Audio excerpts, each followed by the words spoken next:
Hello once again and welcome to the lovely village of Rievaulx, home of course to the Cistercian Abbey of Rievaulx from the early 12th century.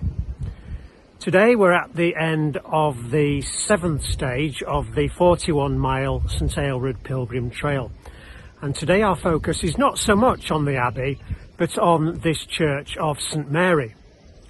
Of course the church is not separate from the Abbey.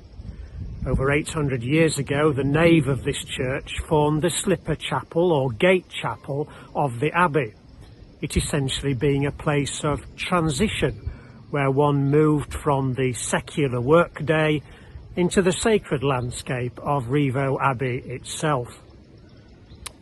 Whether that transition involved a change of footwear, well, I guess that's possible, albeit unlikely in the form of slippers as we know them today. The emphasis really was on a reorientation of oneself as you moved from the work of things temporal to focusing on the things eternal. This is probably the best overall view of St Mary's because the church is perched somewhat awkwardly on the valley side at the northeast end of the village. Originally the church was a small rectangular building, probably built in the 13th century. It survived the dissolution of the monasteries and an east window was added in the Tudor period. Thereafter it fell into ruin until 1906 when once again the architect Temple Moore incorporated it into a larger church, aided by the financial backing of the Earl of Feversham. Essentially, Moore added a new chancel as well as this steeple, almost doubling the footprint of the building. The work was completed in 1907. The church is Grade 2 listed and is constructed of limestone and sandstone under a stone slate roof and is in a Gothic revival style. I have to say, when I look at this church I see features from two Temple Moore churches we visited earlier on the St Aelred Trail.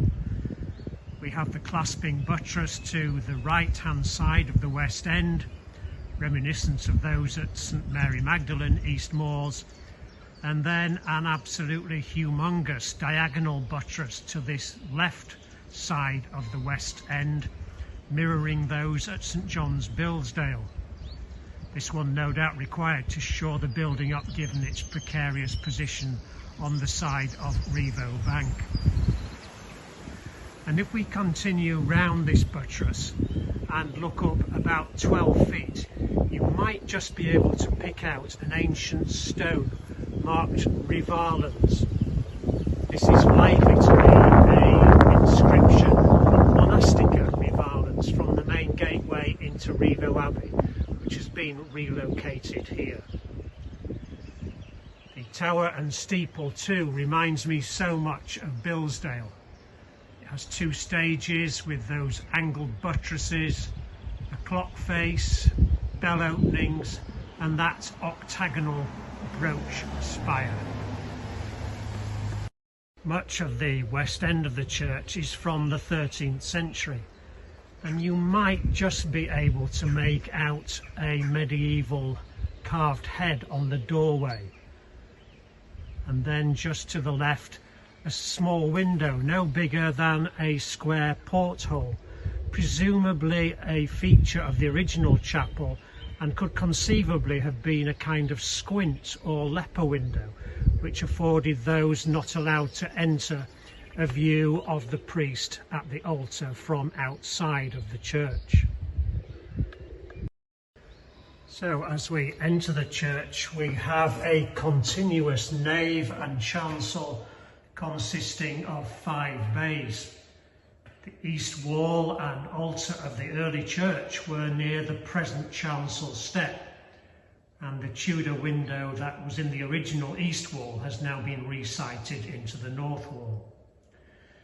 In the new east wall behind the altar, following Temple Moore's rebuilding, is a 3-light window with a curvilinear tracery depicting the Nativity, which is dedicated to Evelyn, Eleanor and Florence Duncombe, Duncombe being the family name of the Earls of Feversham. I said at the beginning of this video that this church is not separate from Rievaulx Abbey, and that is true both physically and also spiritually. Cistercian spirituality enfolds you as you rest in this building. Here you are drawn into an encounter with God through silence and contemplative prayer. And these are all values which Aelred, Abbot of Rievaulx, embodied in his monastic life and indeed in his writings. He believed that the quiet, contemplative way of life of the Cistercian order was one way of living that universal journey of human beings towards God. The presence of Christ is the heart of the journey. He is the way, the truth, and the life. For Aelred, it is necessarily a journey accompanied by others. For as we journey together, our hope is that the gift of discovering Christ in each other will enable us to love more fully as Christ loves us. As we come back out of the church, I want to just finish this video by coming to the memorial cross on the bank just outside the west door of the church. It's a memorial to Charles Duncombe, the second Earl of Feversham, who funded the rebuilding and extension of this church, but who, as Colonel of the Yeoman Rifles in the 21st King's Royal Rifle Corps, died in 1915 at Flers during the Battle of the Somme. The cross is made from the timbers of a bleached farmhouse and was used to mark his battlefield grave. And it was later brought to this location by his wife Frances and their son, the third Earl. And we have an inscription inside the church which reads very simply, "They were happy here."